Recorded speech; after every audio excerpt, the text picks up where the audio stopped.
आज संपूर्ण महाराष्ट्राला आणि देशाला धक्का देणारी अत्यंत दुःखद बातमी समोर आली आहे। महाराष्ट्राचे उपमुख्यमंत्री, अनुभवी नेते आणि सोबतच बारामतीची ओळख असलेले अजित पवार यांचं आज दुःखद निधन झालेलं आहे। ही अत्यंत दुःखद बातमी असून आजच्या विशेष भागात आपण अजित पवार यांच्या संपूर्ण राजकारणी या काळावर एक नजर टाकूया।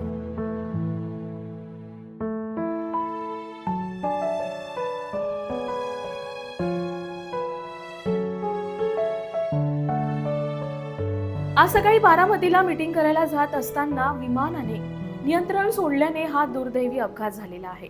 या अपघातामध्ये अजित पवार यांच्यासह 5 प्रवाशांचा देखील दुर्दैवी मृत्यू झालेला आहे।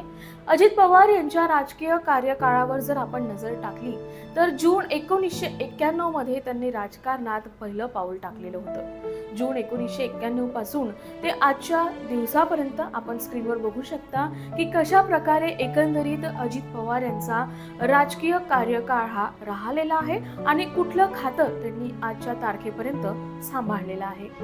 अजित पवार यांनी आजच्या तारखेपर्यंत कृषी व ऊर्जा राज्यमंत्री, पाणी पुरवठा, ऊर्जा आणि नियोजन राज्यमंत्री, तसेच ग्रामीण विकास, पाणी पुरवठा व स्वच्छता मंत्री म्हणून एकंदरीत तुम्ही स्क्रीनवर बघू शकता हे इत्यादी खाते त्यांनी आजच्या तारखेपर्यंत सांभाळलेले आहे।